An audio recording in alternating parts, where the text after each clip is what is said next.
It's maybe the night that my dreams might let me know. All the stars are closer. All the stars are closer. Tell me what you gonna do to me. Confrontation ain't nothing new to me. You could bring a bullet, bring a sword, bring a morgue, but you can't bring the truth to me. Alexa, play Kendrick Lamar and SZA. Okay. Maybe the night that my dreams might let me know. All the stars are closer. With Amazon Music, a voice is all you need. Get tens of millions of songs. Download the Amazon Music app today. WPHAT.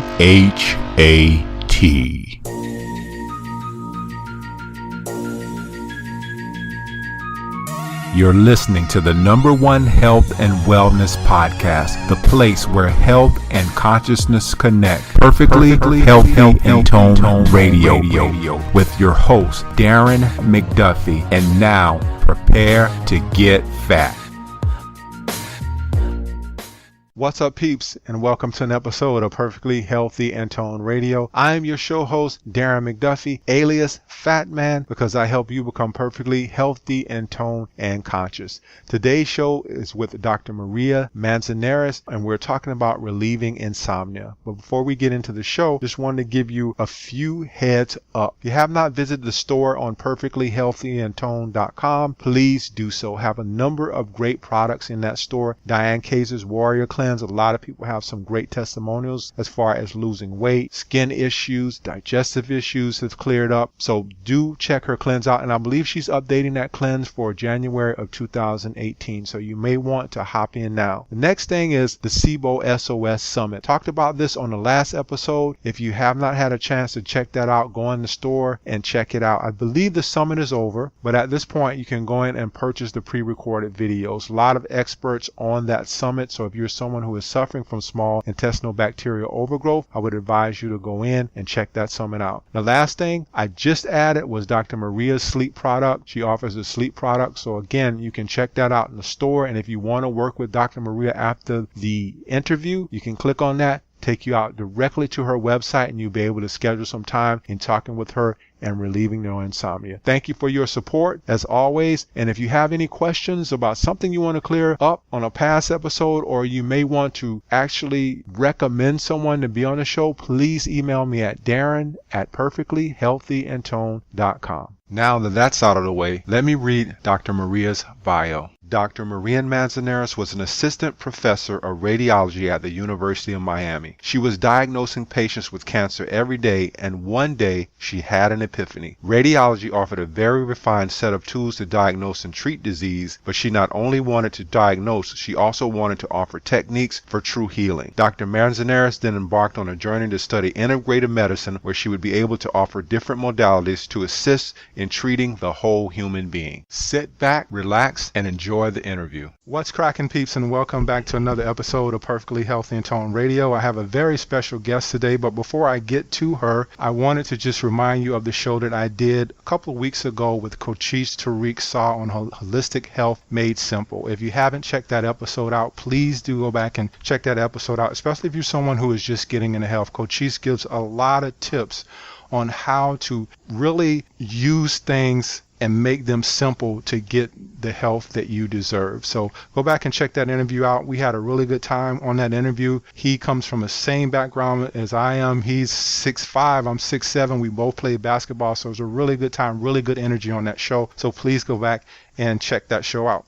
Today I have a very special guest with me. She is a friend of mine and been wanting to get her on the show for a while to talk about insomnia. A lot of times I know people out there who have issues with sleeping. Some of you are not sleeping or are not sleeping enough. And today we're going to talk about relieving insomnia with Dr. Maria Manzanares. Dr. Maria, welcome to Perfectly Healthy and Tone Radio. Hi, Darren. Thank you for having me. Thank you for being on. This has been a long time coming. I'm so glad we got a chance to do this interview. Finally.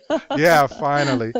So perfect timing. Yeah, so we are talking about insomnia. And as I mentioned before getting you on, a lot of people are having issues with sleeping. Some people are not sleeping at all. But before we get into the topic, I just wanted to ask you something that I ask all of my guests. Is just, how did you get into the medical field? What sparked your interest in health? Oh my God, I always wanted to help people, but not helping people from a place that I need to tell you what to do. It's more like being in a journey with somebody that is going to have the wonderful tools that I have to share so they can see what works for them. It's more like an empowering type of relation, and I love it. I just love it. Mm-hmm. So you do something. I know when I was in the pharmaceutical sales, I know I called on doctors, medical doctors. I had internists. I had all kinds of people. I called on ER. And you do something that's a little bit different. You do integrative medicine. Tell the audience what integrative medicine is. Integrative medicine is a healing-oriented medicine. It approaches the energetic, emotional, and physical components of your being and uses all the therapies that are available for that, both conventional and alternative.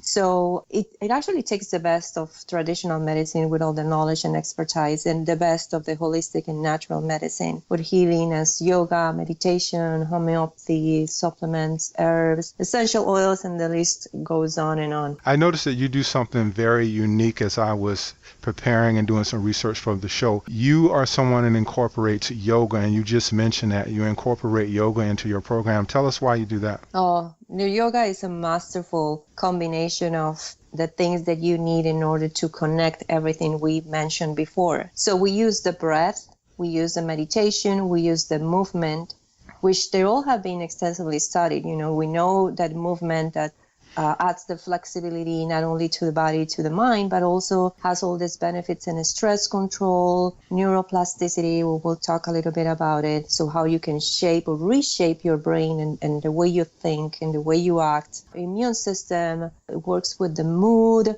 gives more mental clarity. And in general, it's an overall improvement of health, not only physical, but emotional and mental as well. You talked a lot about emotional. You've mentioned that word a couple of times just here in the start. How much illness and even attaching insomnia with that, how much is that emotional? How much is that related to our mood? Oh, totally. Our emotional state can deeply affect not only our sleep cycle, but our health. I actually teach my clients, and I like to call them clients instead of patients, to listen to their emotions and their bodies, because they are actually talking to you. They are these strong indicators of what's going on. And if you catch an emotion in an early state and do something about it and realize what is this emotion telling me, then you can actually prevent it from becoming a physical symptom. And it's amazing. So let's get into this insomnia thing. I don't think I'm an insomniac, but I do have some days when I can't sleep. Like last night, it took me a while to fall asleep. But what classifies as insomnia? Is it 2 weeks or 3 weeks? Do we have to go a month without sleep? And also, are you an insomniac, or do you suffer from insomnia when you can fall asleep but you wake up at night and you can't fall asleep? So what actually classifies insomnia? Yeah, well, insomnia can be short term, which in medical terms is the acute insomnia, or it can be a long term, which is the chronic insomnia. It also can come and go with periods of time when a person has no sleep problems, and then out of a sudden in a week you can sleep, or like you said, last night. So acute insomnia can last from one night, it's actually just one night, to a few weeks. And chronic is when a person has insomnia for at least 3 nights a week and for a month or longer than that. And you mentioned the symptoms, and the symptoms are simple. Very difficult time falling asleep at night, waking up in the middle of the night, and having a difficult time to go back to sleep. And in general, feeling tired upon waking, feeling restless, feeling like you don't have energy. And there's some conditions that are tied to a very subtle type of insomnia that kind of keeps crawling on you without even realizing that you have it. And it varies on how long it lasts and how often it occurs. But yeah, it can be just one night, or it can be up to months. What conditions are associated with this? Because I know long term, I know that the body needs sleep, but long term, what type of health conditions might be related to sleep deprivation? It is very interesting because it's like a dance, you know, like the thing with the chicken and the egg. Sometimes you don't know which one It's very hard to know which one goes first. So I'll answer from the positive aspect, and then we'll go a little bit more into it. I actually call it the goodies in the course that I offer for insomnia. So the benefits are restoration. Sleep actually provides your body with the opportunity to repair and rejuvenate itself. Your muscles also actually grow during your sleep. While you're sleeping, you release some hormones, especially the growth hormone, that in some cases is only released during sleep. So this actually facilitates the cell renewal process. And if you suffer any injury or recovering from surgery, good sleep will be expediting all the healing process. With your brain, cognitive function gets tweaked while you sleep. Many neural connections are only used while you sleep and will die due to the lack of activity otherwise. And that's why sleep plays such an important role in children and why they spend so much time in REM sleep. We can talk a little bit about REM sleep afterwards. Cardiovascular health, and this is a biggie, your heart and your cardiovascular system also can take a break to recover while you sleep. And some studies have shown that sleep deprivation can actually increase the risk of coronary artery disease, heart attack, and death. Your mood, the REM cycle, also allows your brain to reorder, archive, and process emotions, experiences, and all the inputs that you have throughout your day. And when you don't have good quality sleep, your attention, your focus, and judgment, they can become impaired. You can actually lose your capacity to learn new things and to process information, not only to make sound decisions, but to plan and, more importantly, to remain neutral, which is really important. Mm-hmm. In other words, to use that part of the brain that allows you to see things from a non-emotional charged perspective and analyze the whole picture. So that is very important. Your brain is like a waste, has like a waste recycling system or lymphatic system that only works mostly while you are asleep. Insomnia is pro-inflammatory. Chronic inflammation has been found as one of the culprits of many conditions, including chronic pain and autoimmune diseases like rheumatoid arthritis, and the list goes on. So this chronic inflammation is also a primary component of pathogenesis, the basis of heart disease and stroke, and plays an important role in the development of cancer. So imagine how important this is, because some of these substances that are called cytokines, they are both influenced by the quantity and quality of sleep. For people that want to lose weight, your insomnia can contribute to your weight gain because lack of sleep increases sugar and carbohydrates cravings. It has an effect on insulin resistance. So with all the hormones and this effect on insulin resistance, you can have a very difficult time to lose those extra pounds or that localized fat that you cannot get rid of, also because of the cortisol, which increases fat storage. So this can be deeply affected, and especially people that are prone to diabetes, they can be more prone to diabetes because of the insomnia. And last but not least, libido and sexual health. When you are sleeping, you actually balance your dopamine function, which is one of the main factors for healthy libido and sexual performance. And sleep is very critical in keeping your brain dopamine receptors healthy and fully functioning. So the list goes on and on, but these are the more important ones. Yeah, I'm sure a lot of people out there listening about libido, sex seems to wake people up. And if something affects your sex drive, then they need to pay attention. Dr. Maria, is the brain of someone who's suffering from insomnia wired differently? Is there something going on that's not functioning the optimal way in the brain? It sure is. You see, what we do every day creates these connections that are called the neural pathways that the brain makes in order to optimize functions. So, for example, you don't have to learn how to tie your shoelaces every day or how to drink out of a cup. Your nervous system creates this kind of shortcuts that allow you to use less mental energy on those daily tasks, and that explains how easy it becomes for you to drive to work if you take the same route every day, right? Mm-hmm. But after a while, you hardly need to pay attention on which corner is that you need to make that right turn, etc. So when you have these repetitive behaviors and thoughts, you create these neural pathways that make you feel more at ease. And that's why people sometimes say, oh, I work better at night, or I have to go to sleep after 2 a.m., But you see, a belief is a thought that you repeat to yourself.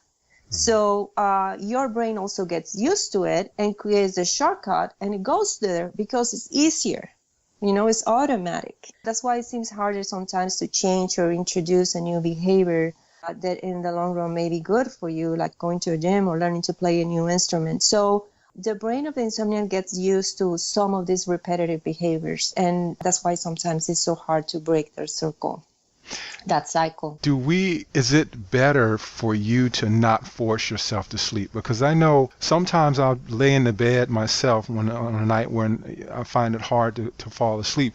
And I find that if I can get up and just go read a book for a little bit or just not force myself to sleep, then when I come back to bed, I fall asleep a lot easier. For someone who's suffering from insomnia, is it counterproductive for them to lay in bed and say, hey, I can't sleep, I got to force myself to sleep? Yeah, it's not good for you. I actually don't recommend it. I don't recommend it to force it. There's so many factors that, they're playing in there. But if you're it's the middle of the night and you're there lying on your bed and you're looking at the ceiling, I will definitely recommend to get up and do something else. Drink a glass of milk or do some relaxation breathing techniques, for example, or a little bit of yoga or reading a nice book. I wouldn't recommend to go and see a horror movie or something that will engage your brain and make you feel like awful. But definitely something that will allow your entire body and your mind to go to a more restful state. What about substances like caffeine, caffeinated teas, things like that? Because what I notice, and I'll put myself in here, use as an example, but for me, I know that I have to cut off coffee at about 3 o'clock. If I do it in coffee, and chocolate is another one. If I do those, and this might be a belief with me, but coffee and chocolate after 3 p.m., I'm wide awake, and I get in that state where I really don't want to fall asleep, and I feel like I have so much energy. And to actually add on to that, another thing that I feel happens with a lot of people too is that we get in bed and our minds start going over things. Like I become very creative at night when I'm getting in bed. I don't know why, but my best ideas seem to come at night when I get in bed, and sometimes I just have to shut my mind down. But talk about it from the aspect of substances, whereas like coffee and chocolate, and then maybe that whole thing of getting excited, of having more creativity as you go to bed. Yeah. The sensitivity to the substances varies from one person to the other, but as a general rule, you should definitely avoid caffeinated beverages and foods after 3 p.m. so you can allow your body to be without those substances and have that normal cycle of, okay, now it's time to start wrapping the day up and going into that more relaxed state so I can actually go to sleep and allow my body to go into the restorative mode. The thing is not, nowadays it's hard because there's a constant stimulation, that really, really keeps you in the fight or flight state, and which is the sympathetic mode, and we can talk a little bit more about that. Yeah, I want to ask you about that, but go ahead. Yeah. So you want to let's talk a little bit about that. So we have this part of our nervous system which controls most of the automatic functions that we don't need to be totally conscious about, like our breathing, our heartbeat, and things like that. Part of it is keeping ourselves in two different states. One is the sympathetic and the other one is the parasympathetic. The sympathetic nervous system is the one that is called fight or flight, which is the one of the analogies I use for my clients is you are going, imagine we are in the era of the dinosaurs, right? Mm-hmm. And you're going out for food and you're carrying your big thing, to get your food, whatever that is going to be, like a mountain lion or something like that. Mm-hmm. And then you see a dinosaur.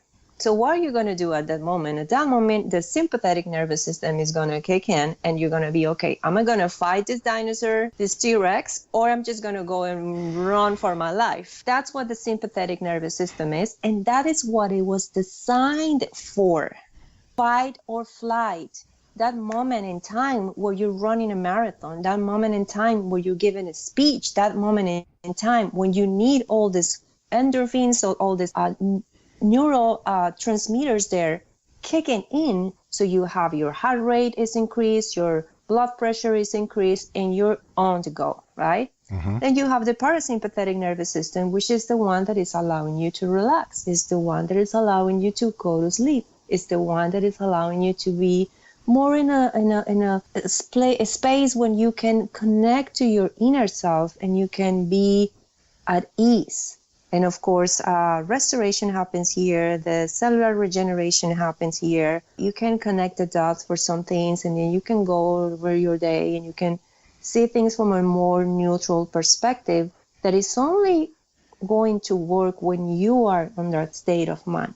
Nowadays, it's all about the sympathetic nervous system because we're all on the run. We all always being stimulated by our environment, by the fact that we are getting all this texts all the time, emails all the time, and we have to be constantly responding, right? Yeah, I was going to ask you about that because, you know, the smartphones, like we're constantly checking social media. Constantly. We're always in, like you said, that sympathetic state. And bombarded. And another thing this. as well is, I think that most people are in survival mode. They're just surviving. Yeah. Exactly. So this is the thing. This was designed to be there running for a short period of time so your body can actually do everything that is needed in order to run the marathon, right?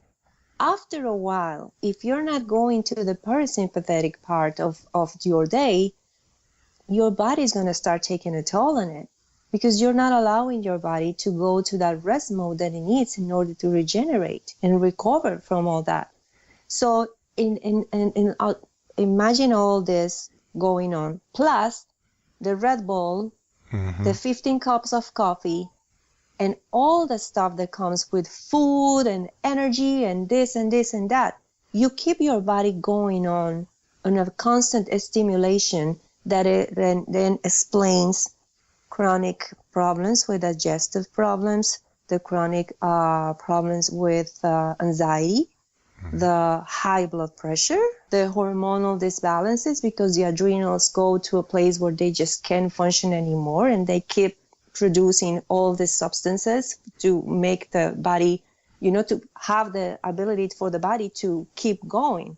So it is important to realize that it's not necessary to be constantly in this stimulation phase, and that it is important to allow our bodies to go into the parasympathetic mode. Are we living in a deadly state? Because what happens, I think, from doing research to prepare for speaking with you today, it's as if we suffer from a lack of sleep. Someone has insomnia, therefore they wake up the next morning without adequate sleep.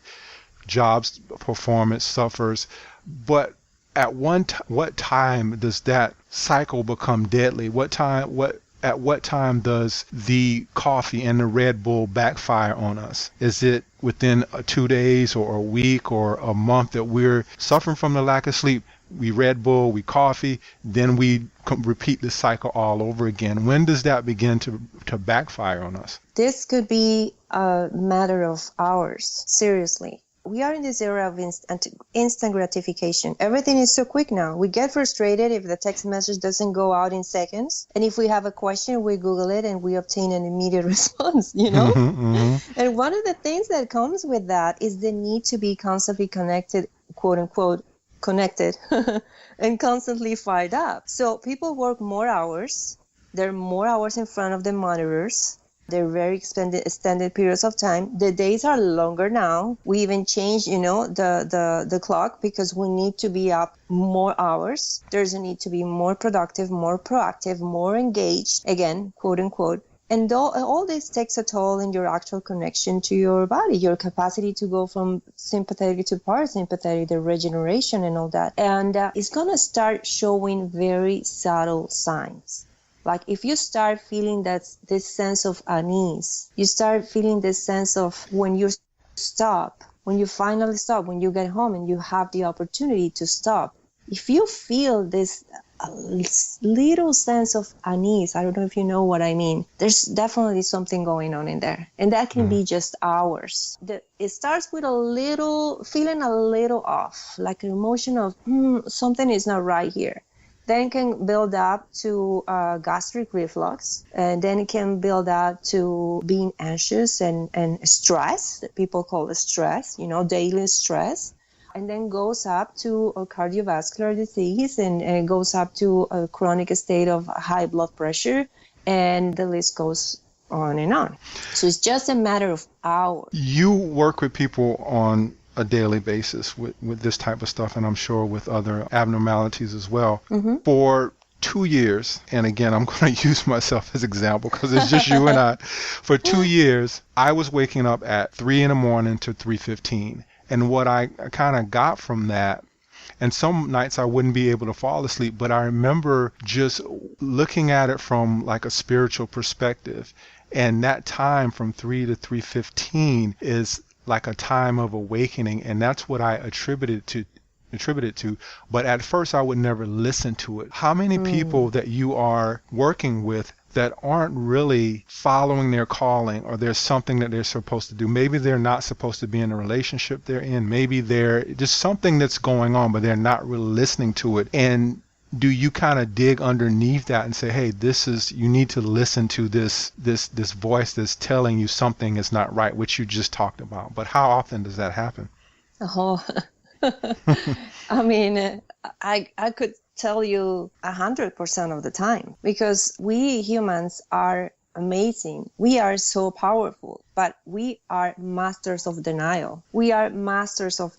We keep telling ourselves these stories over and over again in order to keep going. And one of the things about this constant stimulation and this instant gratification era that we're living at right now is we're losing that connection to our inner beings, and we're losing that capacity to listen to ourselves, to listen to our emotions are telling us. So like something you said was very beautiful. You were waking up at 3 a.m. in the morning, and you were noticing that during those times you were able to stop and actually connect to yourself. And that's why I went quote unquote when I was talking about connection, because all this connection with the cell phones, with the tablet, with this and that, it's connection to something external to you, but it's actually taking a big toll in the connection with your inner being.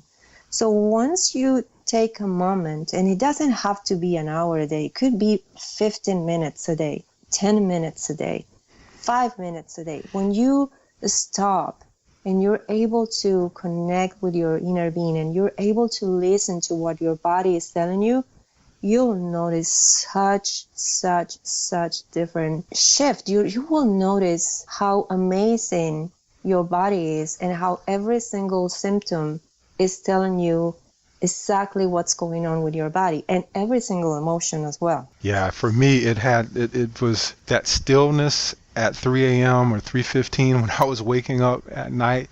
It was always deafening for me, because it was like I really, at the time it started happening, I really wasn't listening. And then slowly but surely I began to start listening to what it was telling me. And like I said, I would imagine a lot of people go through the same thing. But I wanted to get into the mechanics of insomnia. And you mentioned earlier in the interview of talking about REM sleep. What is REM sleep? What is that? And why is that important? Yeah, one thing that I want to touch base a little bit before we go to the next question is, being awake at 3 a.m. in the morning is not bad. If you take some time to be able to be in that state when everything is silent and you can actually listen to yourself and you go into parasympathetic mode, hey, it could be 3 a.m. in the morning, it could be 5 a.m. in the morning, it could be 10 p.m. at night.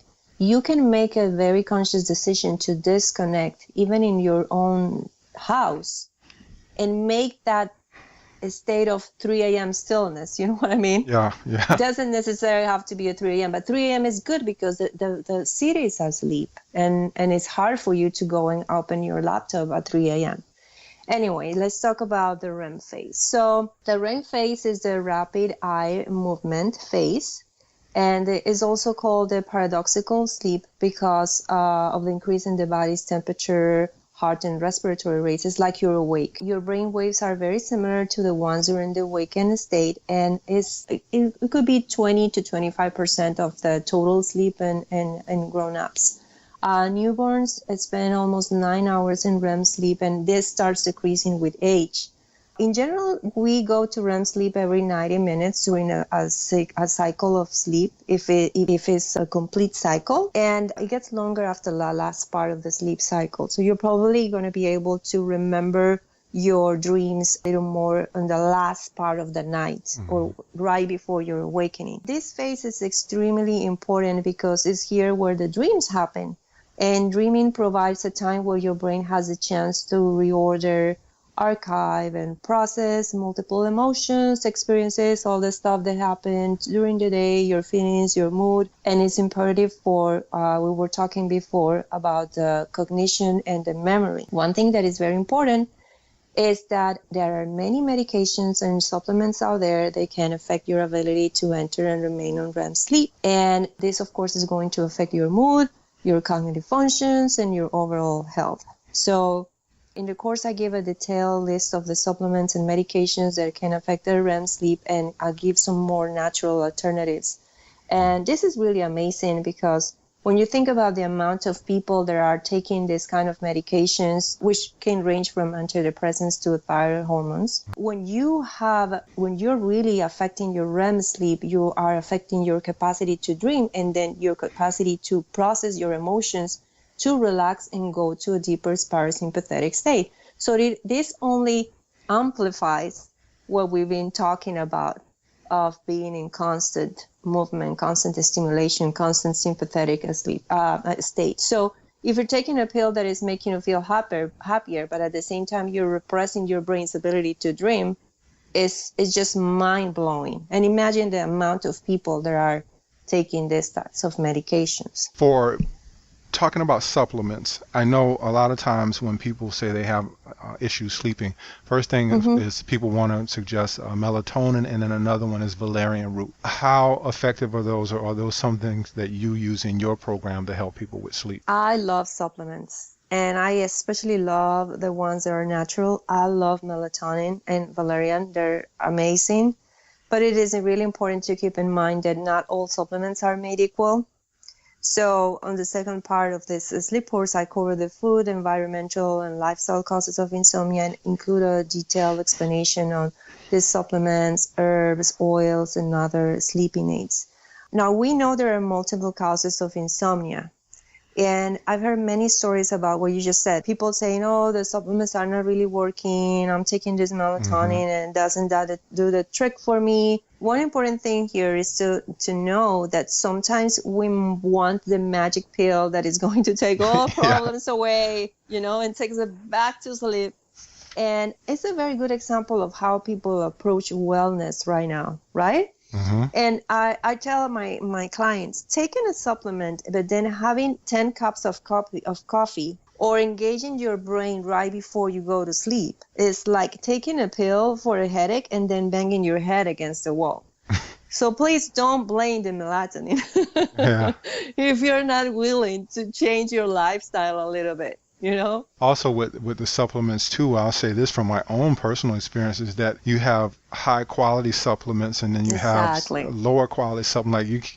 The supplements you're going to get at Walmart are not going to be the greatest supplements versus, unfortunately. And a lot of people think right. A lot of people think melatonin is melatonin. No, it's not. No. Once you get a high quality supplement, it's good. Talking about sleep for hours, this is one thing that I've kind of gotten away from, and I've been more listening to my body and what's for me. I did this years ago with food, but these guidelines, like for instance, people say, oh, drink 7 or 8 glasses of water per day. But hey, you don't live in Florida, so I might need 12 or 13 or 20 glasses of water.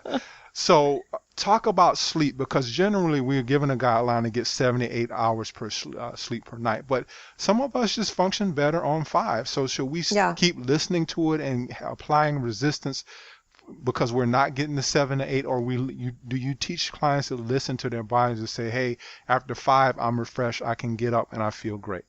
The 7 to 8 hours of sleep is an urban legend. It really, the amount of time needed varies a lot depending on the individual, your state of mind, your capacity for relaxation, and any associated conditions that you may have. So I strongly recommend to listen to your body. Some people that take sleeping pills, for example, they can sleep up to for 12 hours and then they're going to wake up and they feel awful next day. And they have no energy and they're extremely tired. And this goes for the quality of the sleep. You can sleep 5 hours, and if you have a really good quality, like a restorative sleep, you'll be perfectly fine. Like I told you, newborns, of course, they spend half of the time asleep because they need the REM phase and their brains are growing, and there's so much need for this parasympathetic state for them to develop their bodies and their minds. And as we grow old, we need less sleep. And it all depends on your capacity to go to a parasympathetic mode. If you meditate, for example, if you're somebody who meditates or likes to go for walks and you connect with nature and you find some other ways to go into that relaxation state, you may need less hours. Yeah, I want to save that for meditation too, because I had some people commenting on Facebook about that. You mentioned earlier where we need less REM sleep as we get older. Mm-hmm. Does that backfire on us? Because I know with the older population, and you see this, like my grandmother, when she was alive, she would not sleep for more than 2 or 3 hours. Yeah. and is that something that's common in the older population, or are you seeing that in people of all ages now, where they're having this issue with sleeping just because the overstimulation, if nothing else? Yeah, I see a lot of different things. I will say both. We have this thing when we grow older, and not all of us, but when I say we, I talk about the human race. Sometimes when we get older, we get a little more rigid. You know, our minds get a little more rigid. And it is very interesting because that kind of mind state really affects the quality of your sleep. Some older people have really the less need or a need for less hours to have a restorative sleep, and they tend to waken a little bit easier than when you were younger. But nowadays, because of all this stimulation, because of all these substances, because of all these drinks and all that stuff, and we haven't talked about the light, but the blue light, we are totally changing our circadian rhythms. And now we are not able to get more hours of sleep just because there's so much stimulation that our bodies are totally confused. They don't know exactly what's going on, when I'm supposed to be awake, when I'm supposed to be asleep. And that's a biggie. That's a biggie nowadays. Going back to just emotions and talking more about emotions and just talking about trauma, I met a lot of people within my age group who served in the Army, and they were over in during the Gulf War, and they participated in that, and most of them have sleep issues.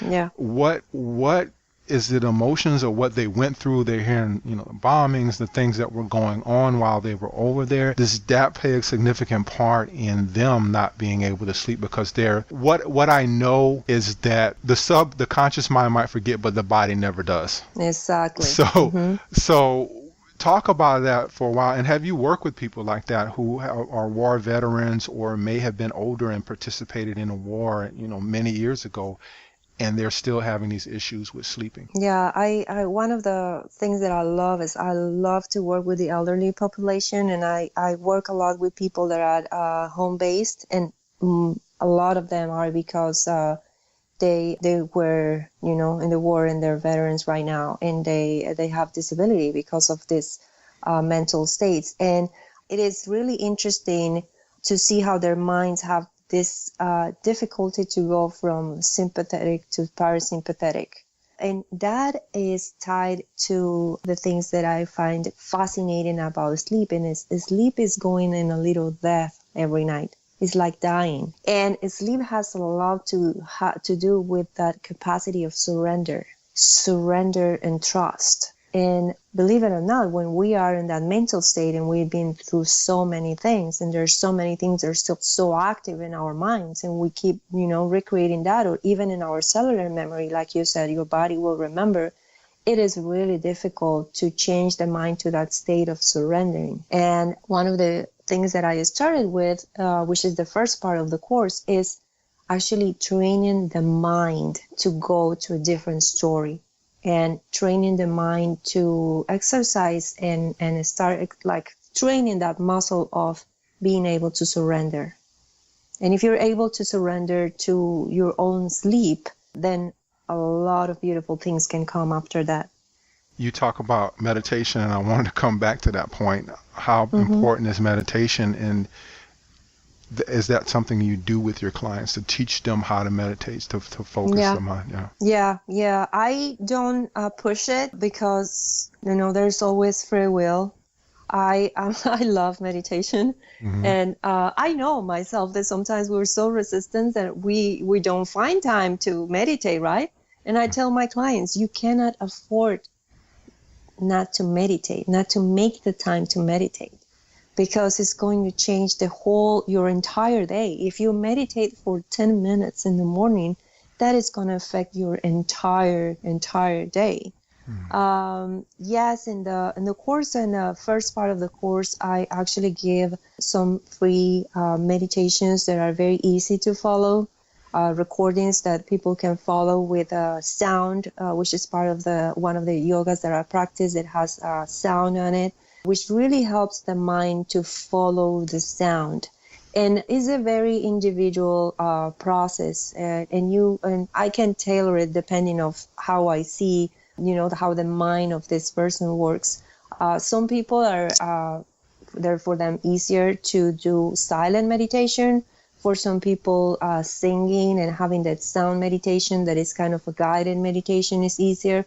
Some are more visual, and they really work with some kind of repetitive pattern that is going on, and there are some meditations out on YouTube that are very helpful for that. In general, what I like to tell people about meditation, that meditation is not that you see on TV, that is somebody sitting there with the back super straight and hands open and because that tends to throw people off and being like, oh, I can't do that, right?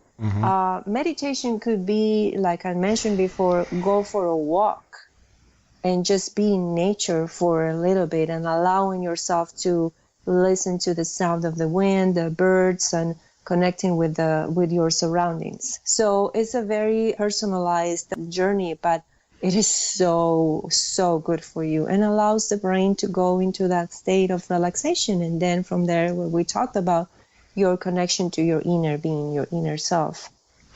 Yeah, I think it's just people can't get relaxed. And I know for me personally, it was a problem I used to have with that, just like letting go and just letting myself be able to relax. And I think a lot of people have that issue. When we deal with insomnia, I'm speaking from personal experience. I have a cousin who is older, who has insomnia. Her son has insomnia. Is this something that runs in the family, or is just because we're doing the same habits, staying up watching TV? And I got a question from Facebook about the TV thing as well. But does this come out of just being able to doing the same habits? We talked a little bit about this before. I believe it's just a thought that you keep repeating yourself. And we all know how powerful the mind is. And now that there have been so many studies out there, and it has been discovered that some of the quote-unquote genetic diseases can be deeply affected by the individual's attitude towards it and a state of mind. One of the things that I teach in this course is about how to change the stories that you keep repeating to yourself.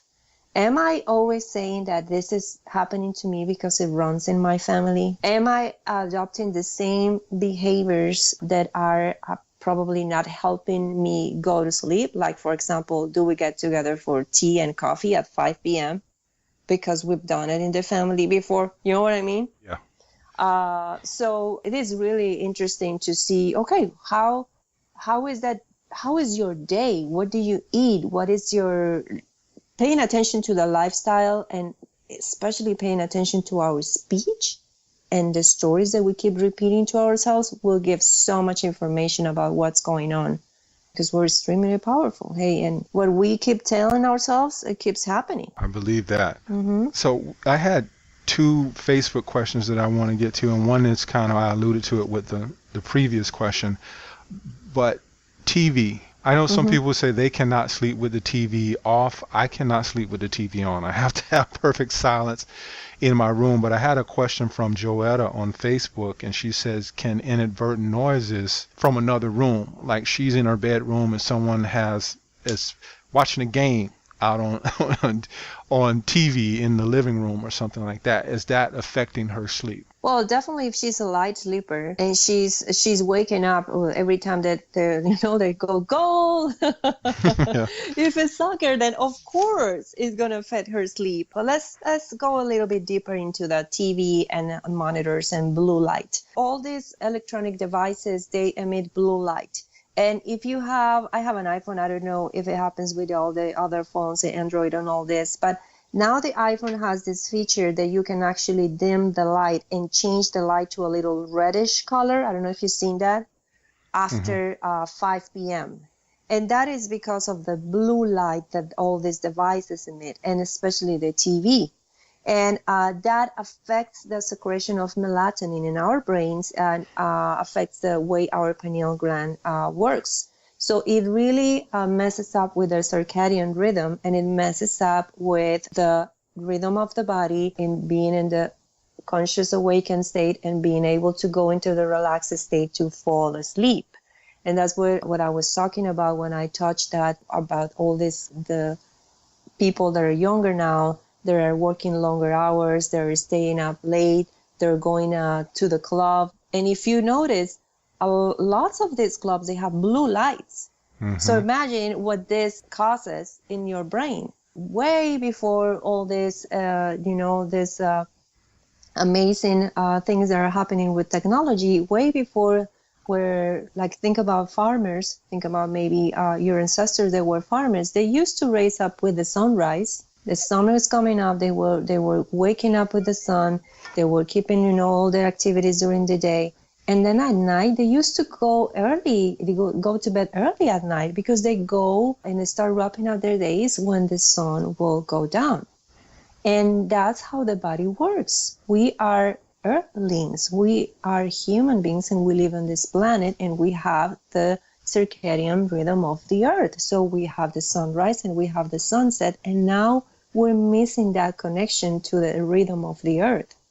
And we're keeping ourselves awake even longer and longer. So our bodies, they're being, entrained to this rhythm of the planet, are now trying to adjust to this different rhythms.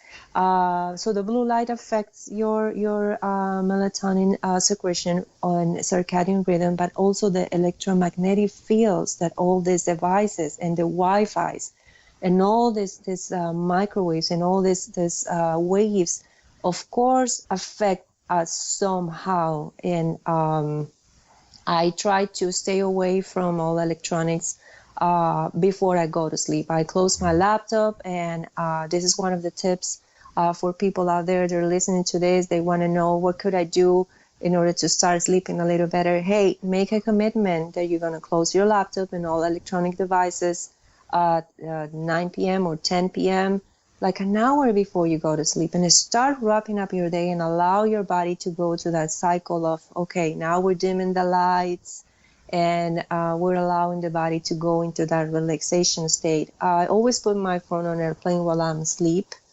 So, and I try to have the Wi-Fi devices outside of the bedroom. Yeah, I turn my Wi-Fi off. It's not even a need for it to be on while I'm sleeping anyway. Exactly. So I turn it off. The next question was from Tang, and she said, does high blood pressure affect your sleep? And she's asking, what is the right time to sleep with this condition? And also with that, she asked, and I think we answered this within the interview. She said, for someone who's in their 50s, is 5 hours sleep enough? So. Yeah, well, like we spoke about that before, it goes both ways. We don't know exactly if the high blood pressure is affecting the quality of your sleep, or if not having the good quality sleep is affecting your blood pressure and not really helping. It's all about the constant sympathetic, constant stimulation. And one of the things that I've noticed is when I start working with my clients, some of my clients are they're being able to get off their high blood pressure medications just by lifestyle changes and meditation and breathing techniques. Because once you train your body to go into that relaxation state and that parasympathetic state, then your physical body only has to follow. Your physical body follows your mind. If your mind is constantly engaged and running away from dinosaurs, your pressure is going to be high.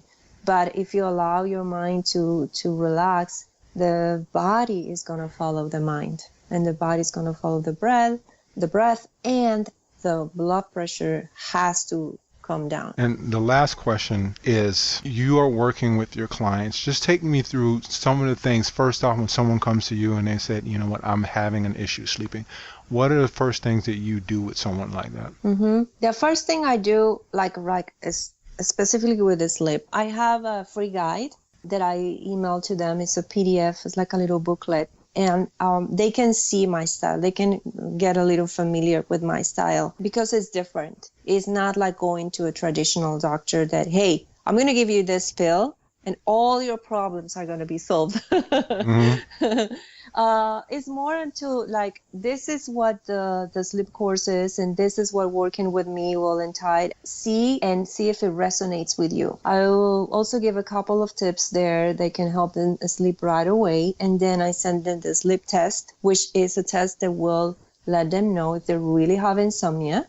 And, most people think that they're sleeping very well, and then they realize they're not because they take the test and are like, oh my God. Mm-hmm. And then afterwards they say, okay, you know what? Yes, I'm interested. This kind of resonates with me. I'm there. I will, tell them like, hey, sign up for the course, do the whole thing, and then we'll go from there. The sleep course it's an interactive online course. It's designed to take you there step by step. But I'm really very clear about the fact that if you're looking for the magical pill, that course is not going to be for you because it really requires some kind of commitment to yourself. First, to make the time to read it and then practice the exercises and completing the PDFs and going step by step. And once you decide to give it a try and you go there and you make the time and then you say, okay, I'm going to make that journey, your life can only change in a positive way because it, like I said at the beginning, the first part of the course is like a training your mind a crash course. And it's amazing. It has meditation, very easy yoga poses that anyone can do. It's a part of it that says, okay, what kind of stories are you telling yourself every day? It's really good. So that's a little bit in a nutshell how I will take somebody that wants to start the process.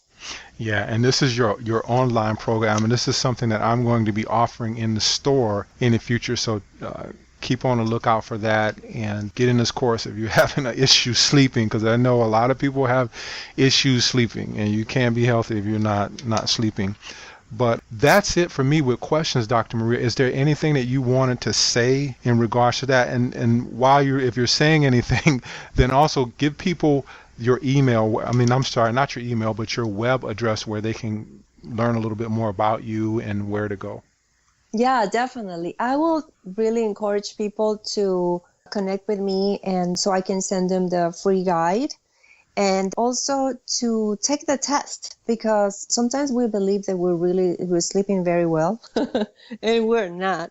So I will definitely do that. And this is important for everyone, not anyone that maybe has somebody that has insomnia, is that once you start thinking about wellness, there's always going to be some kind of resistance to start the process. Mm-hmm. There's always going to be some kind of, oh, I don't know if I could afford this, or I don't know if I have the time for this, or I've tried so many things before and they haven't worked, so why I'm going to do this right now. Just allow yourself to say yes and to be open and to start.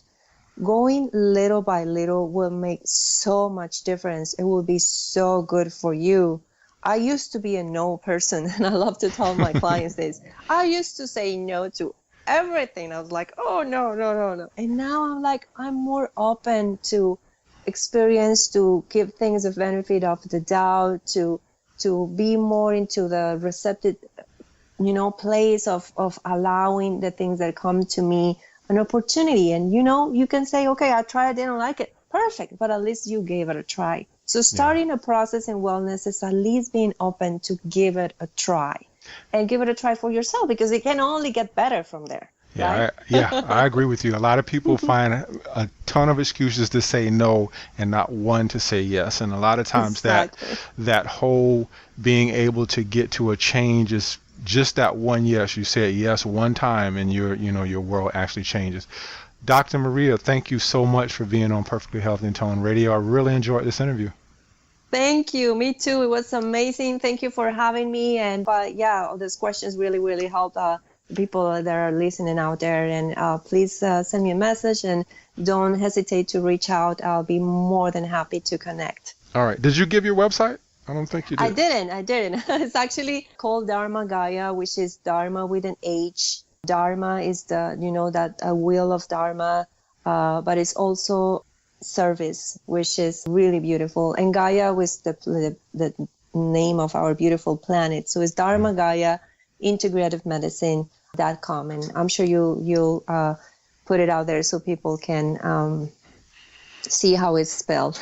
Yeah, I'll put that on the website. So for those of you out there who are listening to this on iTunes, go to the website perfectlyhealthyintone.com, and when I have her podcast up there, you can actually listen to the podcast from the website, but I also have her listing on there for her website for those of you who want to check Dr. Maria out. Again, Dr. Awesome. Maria, thank you so much. Thank you.